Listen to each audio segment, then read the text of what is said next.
I'm Natalie Richards, 22 years old, and on the day I graduated from college, I should have felt proud. But instead, I was bracing for a storm. I saw my name printed in the program Summa Cum Laude. My gown was perfectly pressed, and my friends were buzzing with excitement. But deep down, I knew something was coming. My father hadn't spoken to me in weeks, and when I spotted him in the crowd, his face was stone cold. By the time we sat down for dinner that night, he was ready to make a scene. What he didn't know was, I had my own truth ready too. Before I go any further, tell me where you're listening from in the comments and hit that like and subscribe button if you've ever had to walk a path no one else believed in. I grew up in a town just outside St. Louis, Missouri, where lawns were always trimmed and everyone waved from their porches, even if they didn't know your name. Our house sat at the end of a cul-de-sac, white siding, black shutters, big front windows that caught every inch of light. It was the kind of house that looked like it belonged in a brochure, everything neat, everything controlled, just like my father wanted it. My dad, Matthew, stood 6'2" and always smelled faintly of expensive cologne. His gray hair never moved out of place, and his voice never rose above a certain level. He didn't need to yell. He could make you feel 2 inches tall, just by pausing. Mid-sentence, he was the kind of man who ran board meetings and family dinners with the same clipped tone and tight expectations. My mom, Diana, was softer, quieter. She used to talk about how she dreamed of working in museums, curating art. But that dream faded long before I was old enough to remember. She spent most of her time organizing charity events and making sure dinner was served at exactly 6 sharp. My brothers James and Tyler walked the path carved out for them: business degrees, internships, golf with Dad on weekends. When Tyler tried to study abroad for a semester, Dad flew out to fix it. He came back 3 weeks later with a handshake and a changed major. I was always different. While my brothers memorized stock trends, I memorized Supreme Court cases while they rehearsed elevator pitches. I wrote debate speeches that got under my father's skin at the dinner table. We clashed often, especially in high school, whenever I brought up law or politics. He'd dismiss it as a waste of time. The law is for people who don't know how to prevent problems. He'd say, while slicing into his steak, finance builds. The world law reacts to it by senior year.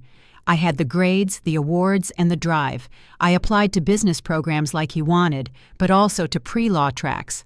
On the day my acceptance letter from Berkeley arrived, with a full scholarship, I knew I had to speak up. Remember calling a family meeting? My hands were shaking, but I kept my voice steady as I told them I was going to California to study law. My mother looked startled. James rolled his eyes. Tyler said nothing.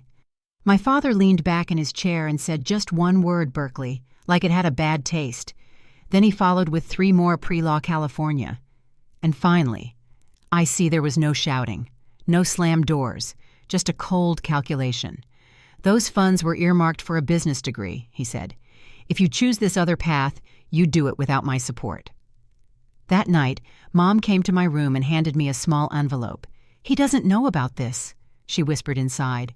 Was $5,000 from her personal account, enough for textbooks, a deposit, and maybe a month of groceries. It wasn't everything, but it was something. 2 months later, I landed in San Francisco with 2 suitcases and no safety net. The energy on campus was different. Everyone spoke freely, debated openly. Professors encouraged dissent and curiosity, and for the first time in my life, I felt like I could finally breathe. But breathing doesn't pay rent. The scholarship covered tuition, but nothing else.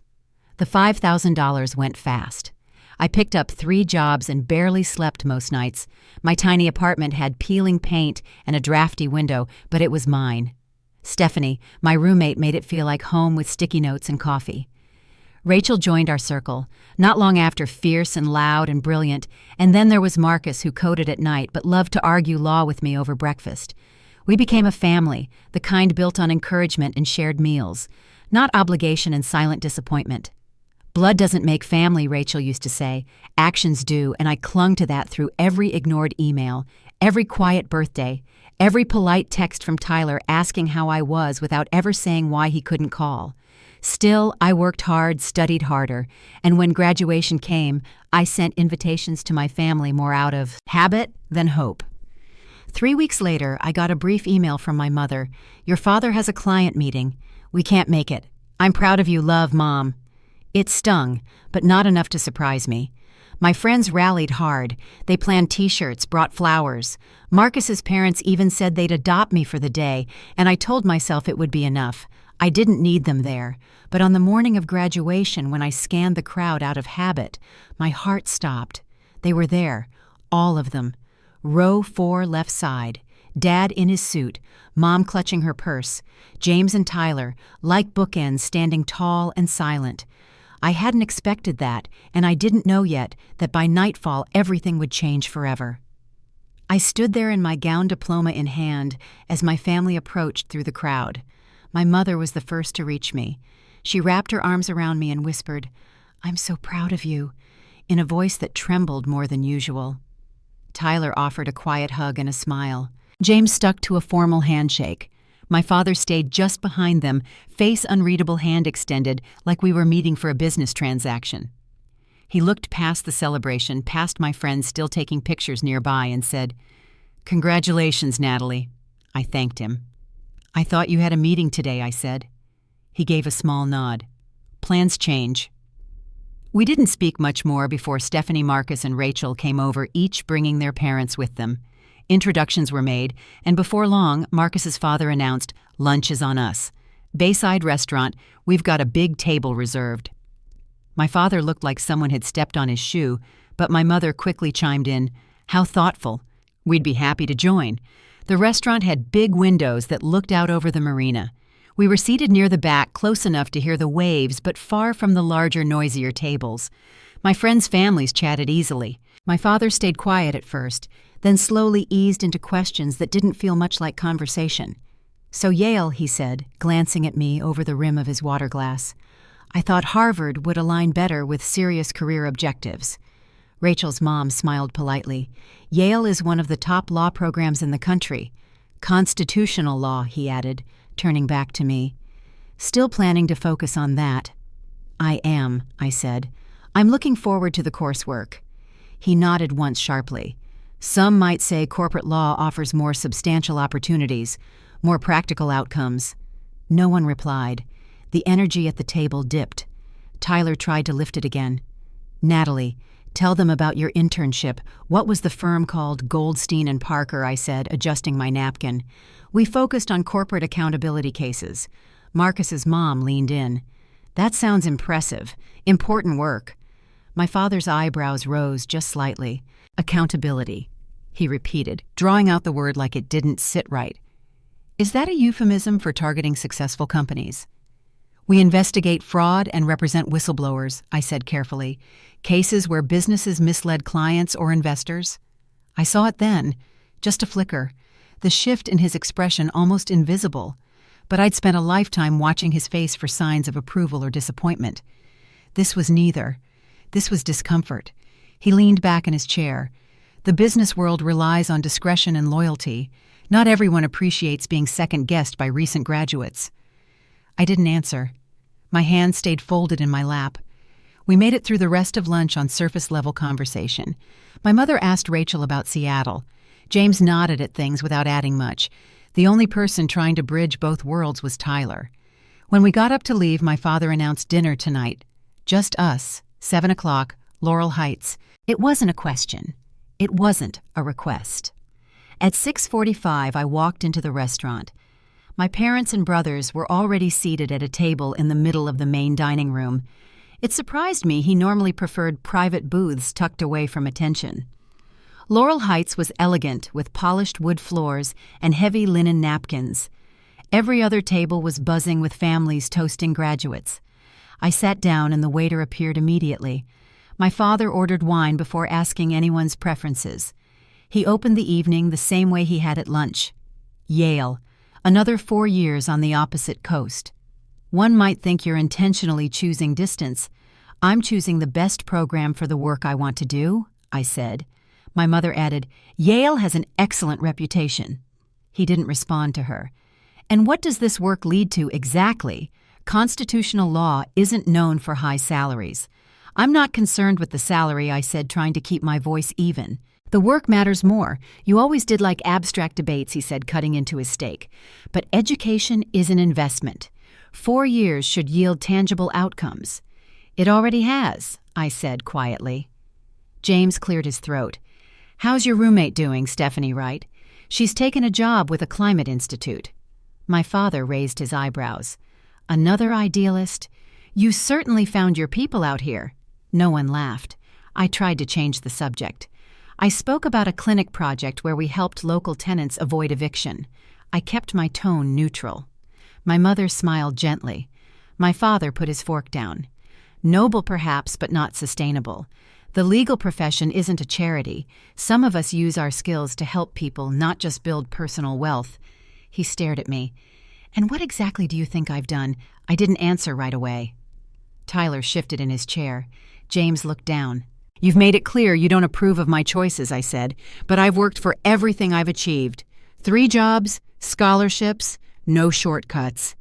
He let out a short laugh. You think our name didn't open doors for you? You think you built this all alone? You cut me off, I reminded him. You said I was on my own. That doesn't erase the foundation you were raised on. Your success is still built on what I provided. He turned to my brothers. She's chosen to reject this family's values, career paths, geography, all of it. And that's her right. But it comes with consequences. Then he looked at me. If you insist on investigating corporations attacking the business world, then you do so alone, without my support, without my name. The restaurant fell quiet. Forks stopped clinking. Conversations slowed around us. The words hung in the air like smoke. You're disowning me, I said. I'm clarifying expectations, he replied. You've chosen your path. Now live it fully. My mother whispered, Matthew, not like this. Stay out of it, Diana. Tyler leaned forward. Dad, this isn't... She wants independence, my father said. Now she has it. I sat still. My chair felt too large. My hands were cold. The weight of his words settled slowly, pressing down across the table, across the years. Then something shifted. The documents I'd once tucked into a folder back in high school, the ones I never showed anyone, rose in my mind like ink through water. I had carried them for years, not to hurt him, but to understand. But now, with his words still in the air and a room full of strangers watching him erase me in real time, I knew I didn't have to carry it alone anymore. I looked at him and said, If that's how you want to handle this, then I think it's time everyone hears the real reason I chose this path. The silence changed. He flinched, not visibly, not enough for others to see, but I saw it. A flicker. He narrowed his eyes. This isn't the time for drama. You made it the time I said. You wanted to sever ties in public, so let's be honest. My mother reached across the table. Natalie, please. I looked at her, then back at him. I'm not angry anymore, I said. I just think it's time for the truth. And then I began. When I was 17, I said, keeping my eyes on my father, I knocked over a box in your home office while looking for a stapler. His posture didn't change, but I saw his hand tense slightly on the table. It wasn't locked that day. The leather box under your desk, the one with the gold clasp. I spilled everything on the floor, and while I was gathering it up, I noticed some documents. He didn't speak. Neither did anyone else at the table. The clinking of silverware from nearby tables had stopped altogether. There were balance sheets with numbers that didn't match, invoices for consultants that didn't exist. I didn't understand most of it at the time, but I knew it was wrong. My mother stared at me. Her fingers clutched the stem of her glass. James sat back stiffly. Tyler looked like he couldn't decide whether to lean forward or bolt from the table. I took photos, I said. I still have them. My father kept his voice low. You've been spying on me. I was trying to understand you, I answered. You always said I didn't grasp the real world. I wanted to see what yours looked like when no one was watching. James pushed his chair back. I'm not listening to this. Sit down, my father said. James froze. You gave investment advice to 3 families, Morrison, Guzman, and Taylor. I continued, then funneled them into holdings your firm needed to unload before the crash. They lost everything. You settled quietly and moved on. My mother pressed a napkin to her mouth. Her eyes were wet now, but she didn't say anything. Their losses funded our lifestyle, my brother's tuition, our vacations. That's why I chose corporate accountability law. That's why I stayed away from business school. My father leaned in. You have no proof. The documents are clear, I said. They include internal emails, some signed by you. You don't know what those years were like, he muttered. No one does. I know what Mr. Morrison's widow went through. I read her letters. I saw the handwritten notes in the settlement packet. She never understood what had happened. Tyler looked at me. You've had this all these years. I nodded. You've built your entire education around this, he said, voice low. Everything Berkeley. The firm you interned with Yale. Yes. You wouldn't, my father said. His voice was quieter now, but his eyes were darker. I'm not threatening you, I said, but I won't keep pretending anymore. I stood slowly. My napkin slipped from my lap to the floor, but I didn't reach for it. You wanted me to forge my own path. Now I am, without hiding, without borrowing your name. I looked at my mother and brothers. When you're ready to talk, honestly, really talk, I'll be there. But I won't protect a lie anymore. I walked out without turning back. I didn't wait for the check. I didn't wait for their voices. I stepped into the Berkeley night hands, shaking heart steady. I walked home, not taking the train, not calling anyone. My phone vibrated twice. My mother. I didn't answer. I needed to be in my own space before the weight of what had just happened caught up to me. By the time I reached my apartment, I saw the lights were already on inside. Stephanie opened the door before I could knock. Rachel was sitting on the couch, arms crossed. Marcus stood at the kitchen counter pouring something into 3 mugs. You're early, Rachel said. Or we're late, Marcus offered. Stephanie took my bag and set it aside. She handed me a mug. Sit down first, then talk. We sat in a circle around the coffee table. The TV was off. The windows open. Someone had brought ice cream. I told them everything. The silence in the room felt different from the restaurant. Warmer, protective. Rachel exhaled. So he actually disowned you? In public? Marcus shook his head. And you turned around and told him what you'd been carrying since high school. Stephanie leaned forward. You did the hard thing, Nat. You didn't back down. I didn't know what to say to that. I just nodded and stared at the floor. We stayed up until 3 a.m, passing around the ice cream, talking through every moment. By the time they left, I was too wired to sleep. At 4:23, my phone buzzed again. Tyler, is it true? All of it, I typed back. Yes, I have copies of everything. His typing dots came and went. I always wondered where James's Harvard tuition came from. Dad said it was a bonus. I waited. I need time to process this. Take all the time you need. Congrats on graduating, he wrote next. Thank you, I replied. The next morning brought more messages, some from cousins, some from classmates who had been at the restaurant. A few polite, some confused, some not polite at all. Professor Williams emailed me. 1 line only. Standing up for truth is never easy, but always right. My door is open. That afternoon, my mother called again. I let it ring twice before picking up. Natalie, she said softly. Are you safe? I'm fine, I said, sitting on the edge of my bed. At home. Your father's not... He's not in a good place right now, she said. Where are you? At the hotel. Your brothers are here. He went for a walk. We sat in silence for a moment. Did you know I asked? I knew there were settlements, she said. I didn't know the details. But you suspected. Yes, she whispered. I didn't want to believe it. I didn't ask why.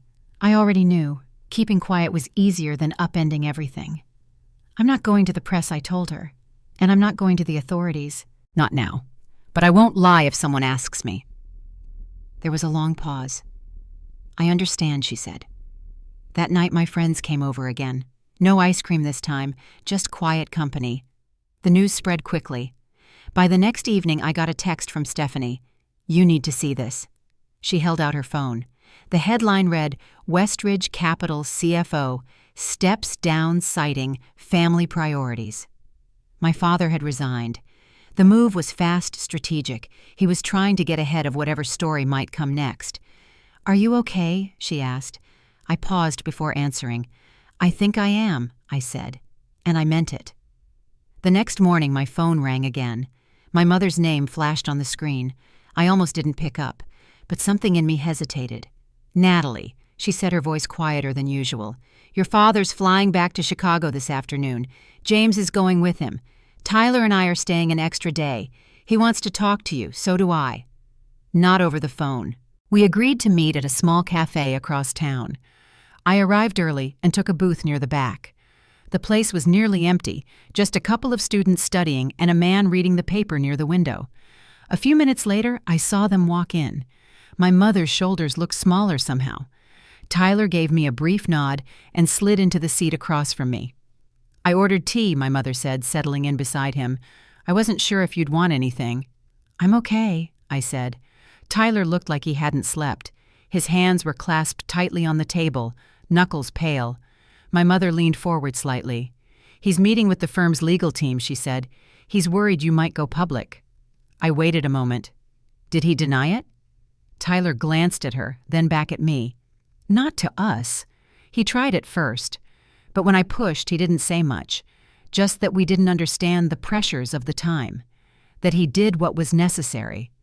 "That's how he framed it," I asked. My mother nodded slowly. "He says he was protecting the firm, and us, that sometimes sacrifices are part of leadership." I looked down at the chipped edge of my mug. "I'm not planning to go to the press," I said. "Or to the authorities. Not right now. I didn't keep that information for revenge. I needed to understand what kind of man he really was, and how our family got built." "But you could," Tyler said. "You have the files, the timeline, everything." "I could," I said. "But the statute of limitations has passed on most of it, and the settlements came with non-disclosure clauses. Going public now would only wreck what's left of his reputation. It won't help the people he hurt, and it wouldn't change what already happened." My mother exhaled softly. She looked relieved, though she tried not to show it. Tyler, on the other hand, seemed unsettled. "So he just gets to walk away?" he asked. "After all that, what he did to those families, what he did to you." "I didn't say I'm forgetting it," I said. "I'm just not dragging it out into the spotlight. But our relationship has changed, for good." My mother reached for my hand. Her fingers were warm, her grip uncertain. "He does love you, Natalie, in his way." I looked at her and nodded. His way isn't enough anymore. Not for me. We stayed at the cafe for nearly 3 hours. My mother talked more openly than she had in years. About the years she gave up her art, the times she kept quiet just to keep the house running smoothly. She said she always told herself she was protecting us by not asking too many questions.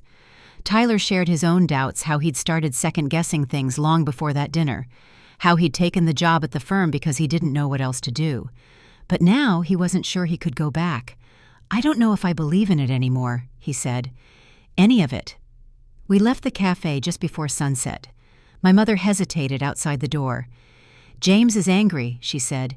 "He thinks you betrayed the family." "He's always followed Dad's lead," I said, "but that's his decision to make." She nodded once. "We fly back tomorrow morning. Will you be okay?" "I will," I said. "I'm not alone in this." Later that evening, I started packing for my move to New Haven. My apartment was half full of boxes. My phone lit up again, an email from James. I didn't open it. The subject line said enough. "How could you?" A few minutes later, a text from an unknown number popped up. It was from a reporter at the Chicago Tribune, asking if I wanted to comment on the rumors about Westridge Capital. I didn't reply. There were more emails. A few from extended relatives. Most were vague. Some were clearly worried about how this would reflect on the family. I turned my phone off and kept packing. That night, Stephanie knocked softly on my door. She was holding her phone, her face unusually serious. "You need to see this," she said. She showed me the screen. A business news site had posted an article, "Westridge Capital CFO Steps Down Site's Family Priorities and Statement."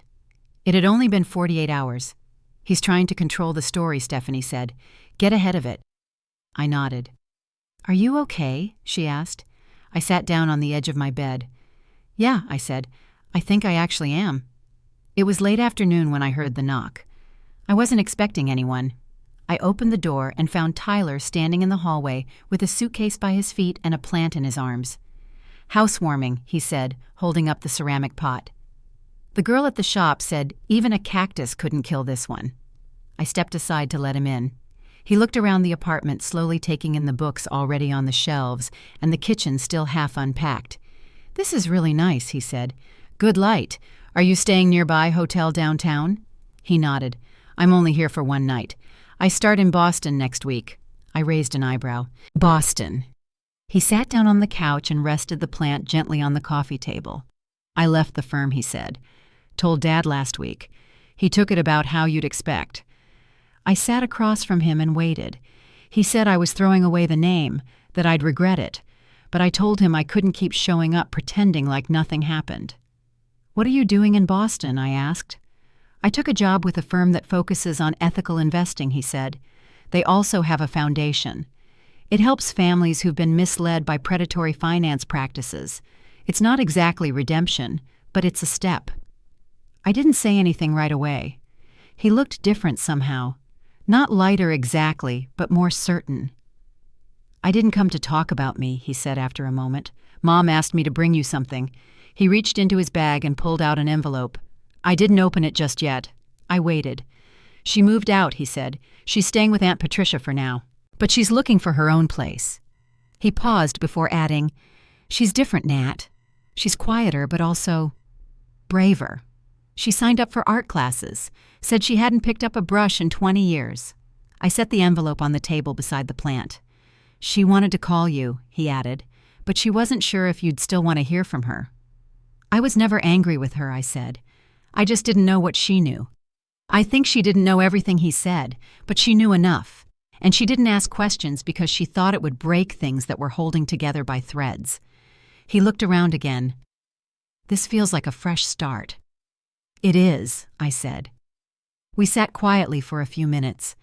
He leaned back, stretching his legs out in front of him. "James is still angry," he said. "He says you embarrassed the family, that you broke something we can't fix." "He was always closer to Dad," I said. "That's not going to change overnight." "He's asking questions now, though." Quietly. "He hasn't admitted anything out loud, but I can tell." I nodded, then picked up the envelope. Inside was a check and a short note in my mother's handwriting. "This is from my savings. My own, not his.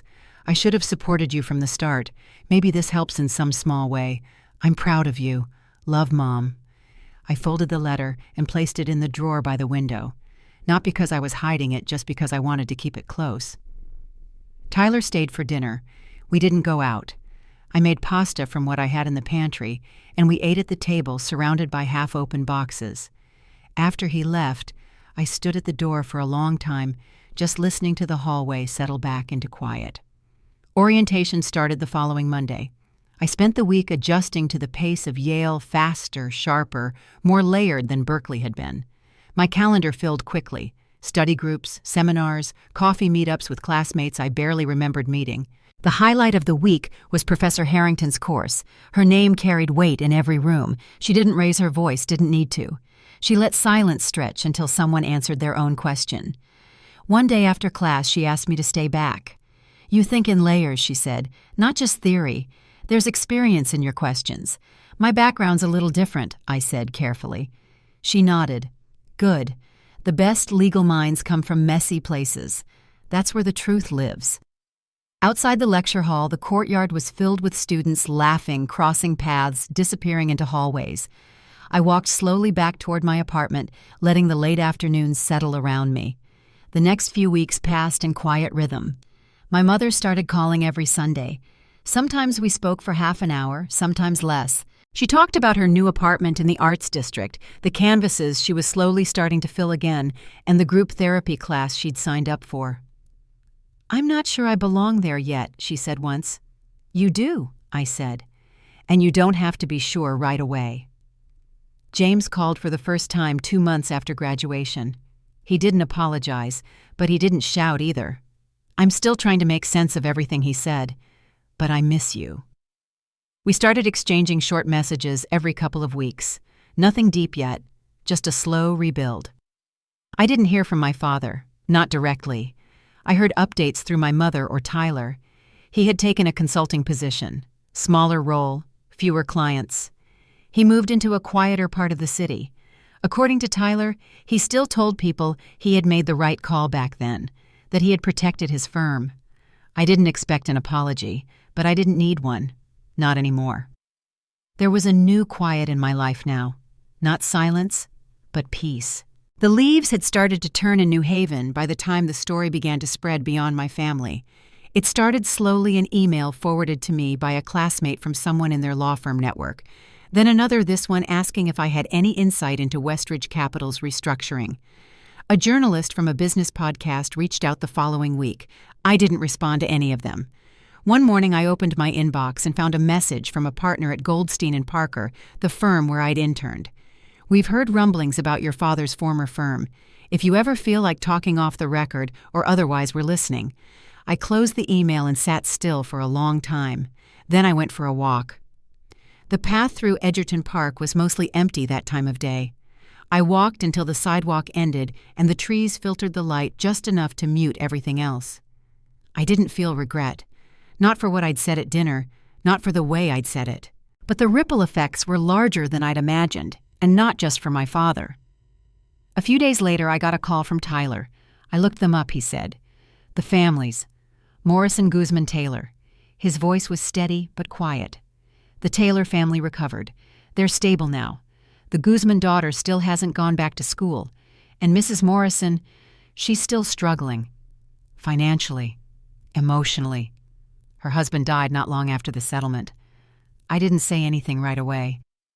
"I keep thinking about them," he said. "About what it must have been like. Trusting someone with everything and then losing it all." His words stayed with me long after we hung up. That weekend I sat at my desk and opened the folder I'd kept tucked inside my bookshelf. It held everything I'd copied: notes, scanned documents, printouts, photos. It wasn't just evidence. It was a record of how long I'd carried the truth without knowing what to do with it. I made copies and organized them by date, by client, by type of document. Not for any legal reason, just to understand the full story. Later that night, I got a call from my mother. She had just come back from a gallery opening, her first in over 20 years. "I met a woman there," she said. "Her name was Claire. She teaches painting at the community center." She sounded different, still soft, but less hesitant. She invited me to join one of her classes. "I'm thinking about it. I think you should," I said. She paused.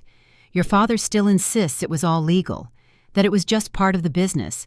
And do you believe that I asked?" She didn't answer at first, then finally said, "I believed what he wanted me to believe. For a long time." She changed the subject after that, telling me about a new lamp she'd bought and the sound her radiator made when it kicked on. But I heard something in her voice I hadn't heard in years. She wasn't covering anymore. I hung up and sat in the quiet. My apartment was still. The city outside moved at its usual pace, but for the first time I didn't feel like I was trying to outrun it.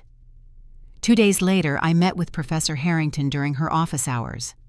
I hadn't planned to say much, just to ask about research opportunities for the spring. But when she closed her laptop and looked up, I paused. "My father used to work in finance," I said. "There were things he did that affected people."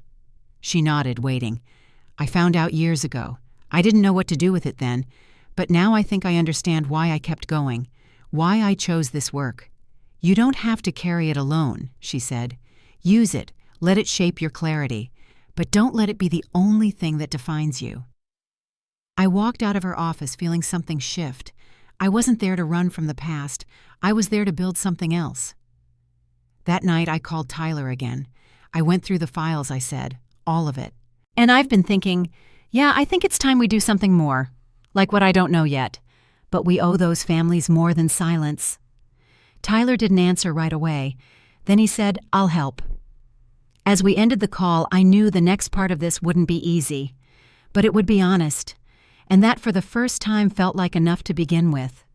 Tyler and I started with what we knew best each other. Over the next few weeks, we called and emailed, comparing everything we remembered about our father's clients, how certain conversations never quite added up, how family dinners often turned silent when certain topics were raised. We wanted to do more than just understand. We wanted to make things right in whatever way we could. He had already connected with the financial foundation at his new firm, the one that offered help to families misled by unethical investment practices. They had contacts people with experience navigating old settlement agreements, even when the non-disclosure clauses seemed ironclad.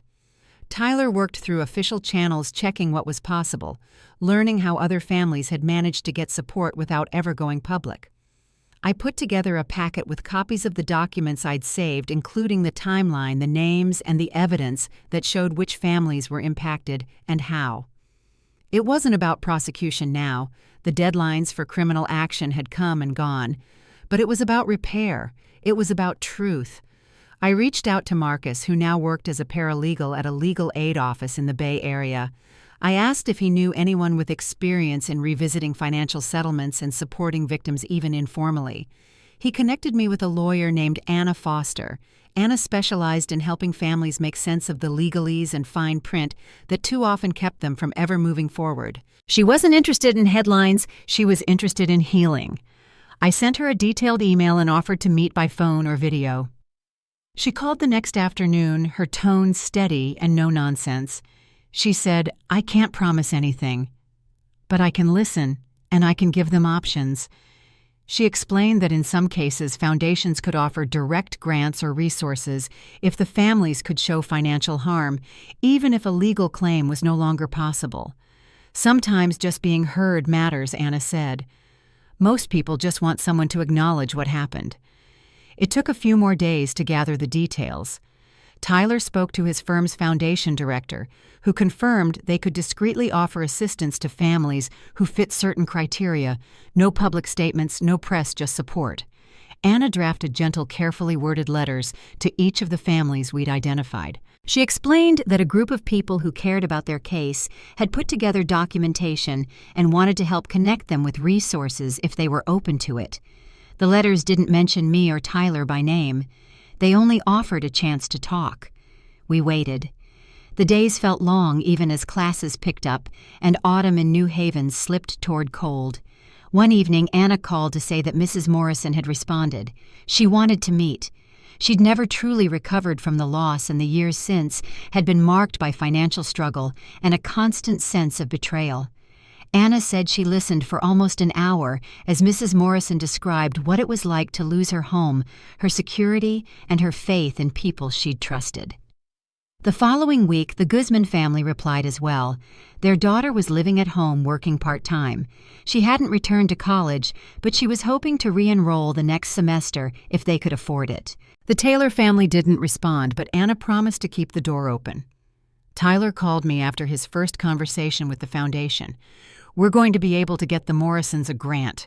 It won't change everything, but it'll help with rent. And the Guzmans, their daughter, may get tuition covered for next semester." I let out a breath I hadn't realized I'd been holding. It was not justice in the legal sense, but it was justice in the way that matters, quiet, practical, human. A few weeks later, Anna called again. "Mrs. Morrison would like to write a letter to the person who brought this to our attention," she said. "I told her I would forward it if you wanted." I agreed. The letter was simple. She wrote that for years she'd thought she was invisible to the world, that no one cared what happened to the small people. She ended by saying she was grateful to know someone had been paying attention all along. I shared it with Tyler. He sent back a single line, "We did good, Nat." Thanksgiving arrived in a blur of rain and cold air. For the first time in years, I didn't feel the heaviness of family secrets pressing on me at the table. My mother called that morning telling me she'd be painting all afternoon and then sharing a simple meal with a few friends from her class. Tyler planned to spend the holiday volunteering with the foundation, helping other families fill out paperwork. James texted to say he was visiting Dad, but wanted to talk soon. I walked through the city that night, the cold bright on my face. When I came home, I sat with the letter from Mrs. Morrison and thought of all the years I'd spent carrying the truth alone. There was a new kind of quiet in my life. Not silence, but peace that came from knowing I had done what I could. And still there was one part left, one more thing to settle before any of us could truly move on. The first real snow arrived in New Haven the morning after Thanksgiving. I stood by my window watching flakes settle quietly on the ledge and felt a sense of peace that had taken me years to find. My life was smaller now in some ways, but fuller. The past no longer pressed down on me the way it once had. Tyler called to say Mrs. Morrison's grant had been approved, and the Guzman's daughter was enrolling in her classes for the spring. My mother texted a picture of her latest painting, a field of red poppies, and said she was signing up for a second art class. Even James reached out, his message short but honest. "We're all trying, Nat. I hope you're well." There was no dramatic moment of reconciliation, just small steps towards something healthier. We all had distance to cross, and maybe we always would, but the secrets were gone. My family was learning to speak to each other plainly, even when it wasn't easy. For the first time, I understood that real justice wasn't just about setting the record straight or punishing the guilty. Sometimes it was about the quiet work of repairing what could be saved and letting go of what couldn't. Law school brought new challenges, but also new joys. I poured my energy into work that mattered, standing up for those who had no voice, learning to listen deeply before trying to fix anything. The more I grew, the more I realized that the dignity I'd claimed for myself was the same dignity I wanted for everyone I met. It's not something anyone can give or take away. It's something we choose every day in the small ways we show up for ourselves and others. Looking back, I don't regret the truth coming out, not even the hardest parts. The journey was never about perfect endings. It was about learning to build an honest life, one choice at a time, no matter how messy that process turned out to be.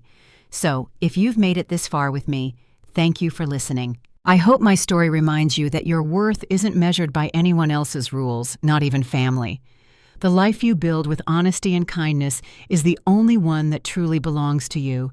If you've ever had to find your own voice or start over in the aftermath of hurt, I'd love for you to share your story or simply reflect with me in the comments below. And if you want to hear more stories like mine, I hope you'll join me again next time.